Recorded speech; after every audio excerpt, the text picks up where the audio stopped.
జీవితంలో అడ్డంకులు ఎన్ని ఉన్నా సంకల్పం ఉంటే విజయం వస్తుంది అని నిరూపించిన మరో ఆదర్శమైన వ్యక్తి కథ ఇది. ఆసిఫాబాద్కు చెందిన భాస్కర్ గారు గ్రూప్ 2 పరీక్షల్లో 229వ ర్యాంకును సాధించి గౌరవప్రదమైన డిప్యూటీ తహసీల్దార్ డిటి పోస్ట్ను దక్కించుకున్నారు. ఆయన ప్రయాణం ఎంతో కఠినమైనది. 2016లో సింగరేణి బొగ్గు గనుల్లో జూనియర్ అసిస్టెంట్గా క్లర్క్ ఉద్యోగంలో చేరినప్పటికీ ఆయన కలలు ఆ ఉద్యోగంతో ఆగిపోలేదు. సింగరేణిలో జూనియర్ అసిస్టెంట్గా జాయిన్ అయ్యాను 2016లో.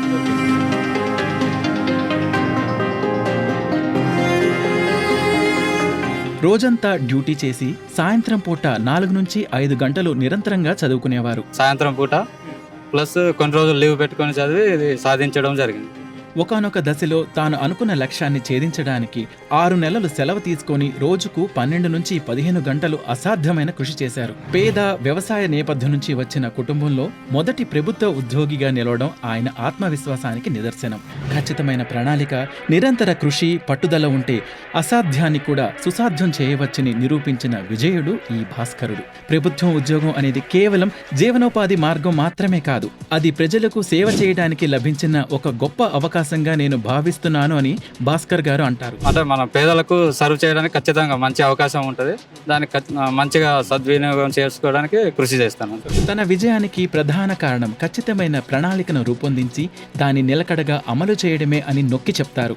ఆయన చదివేటప్పుడు నోట్స్ రాసుకోవడానికి బదులుగా కేవలం పాఠ్య పుస్తకాలనే మళ్లీ చదివి రిపీట్ చేయడం ద్వారా సబ్జెక్ట్ పై పూర్తి పట్టు సాధించారు. నోట్స్ ఏం రాలేదండి, బుక్సే అంటే టెక్స్ట్ బుక్సే మళ్ళా చదివాను, రిపీట్ చేశాను అంతే. కరెంట్ అఫైర్స్ కోసం వివేక్ మ్యాగజైన్ మరియు దినపత్రికలను కేవలం అరగంట మాత్రమే చదివి మిగిలిన సమయమంతా పరీక్షలకు అత్యంత కీలకమైన స్టాటిక్ సబ్జెక్టులపై పూర్తి దృష్టి సారించారు. ఈ ప్రణాళికాబద్ధమైన స్థిరమైన కృషి భాస్కర్ గారిని విజయం వైపు నడిపించింది. చివరగా ఒక మాట, పరిస్థితులు ఎలా ఉన్నా లక్ష్యం పట్ల స్పష్టత ఉండి అలుపెరగని పట్టుదలతో నిరంతరం కృషి చేస్తే మీ కలల శిఖరాన్ని చేరుకుంటారు. Welcome to Telugu academy. నేను మీ యాంకర్ శరత్. ఇవాళ మనతో పాటు ఆస్పిరెంట్ భాస్కర్ గారు ఉన్నారు. సార్ నమస్తే అండి. నమస్కారం అండి. నేను ఆసిఫాబాద్ నుండి. అవును. సో మీరు అంటే గ్రూప్ 2 మీకు ఎంత ర్యాంక్ వచ్చింది? ఇప్పుడు మీకు పోస్టింగ్ ఎక్కడ వచ్చింది? నాకు పోస్టింగ్ అనేది డిటి వచ్చింది, ర్యాంక్ 229 వచ్చింది.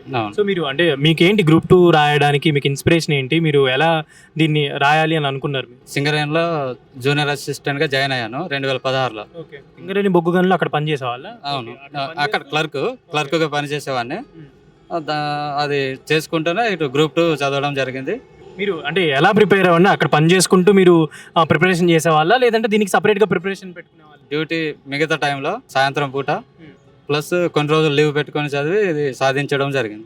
మీరు అంటే మీకు గ్రూప్ 2కి సంబంధించి మీరు ప్రిపరేషన్ అనుకున్నారు, మీరు ఎగ్జామ్ రాయాలి అనుకున్నప్పుడు మీరు ఎలా షెడ్యూల్ వేసుకున్నారు? మీరు ప్రిపరేషన్ ఎలా మీరు ప్లాన్ చేసుకున్నారు? మిమ్మల్ని ఎవరైనా గైడ్ చేశారా? మీరు మనం చూస్తుంటాం కదా గ్రూప్ 2 గ్రూప్ 1 అలా అంటే సేవ చేయడానికి అవకాశం ఉంటుంది కాబట్టి అది నన్ను అంటే గ్రూప్ 2 రాయడానికి ప్రోత్సహించింది.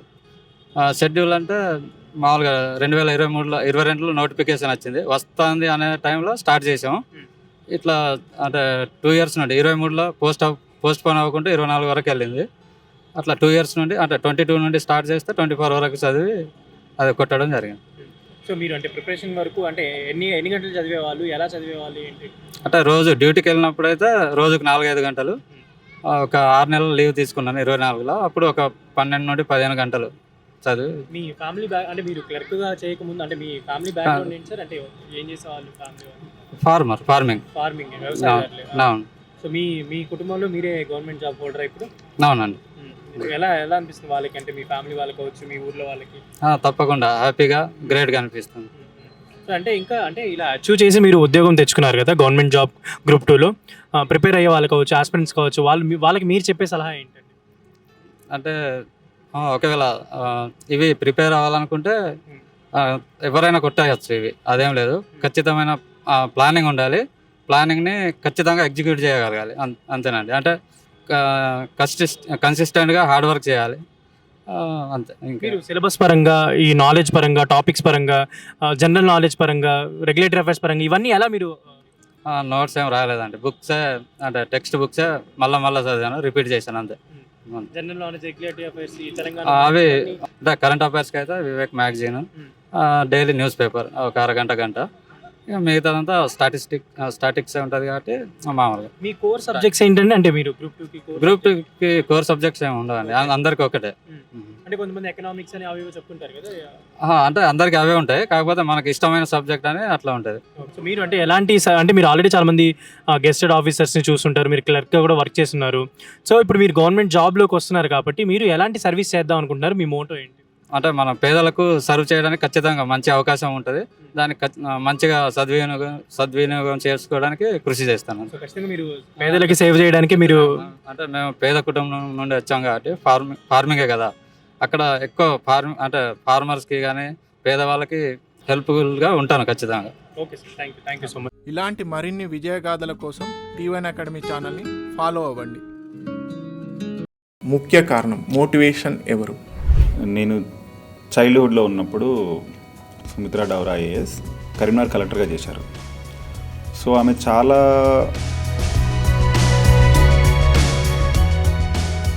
ఎస్పెషల్గా సిలబస్ అండర్స్టాండింగ్లో చాలా మిస్టేక్స్ చేసుకుంటారు ఇనిషియల్ స్టేజ్లో, స్టార్టింగ్ స్టేజ్లో. సో మీరు దాన్ని ఏ విధంగా ఓవర్కమ్ అయ్యారు? సో నేను ప్రిపరేషన్ అని అనుకున్నప్పుడు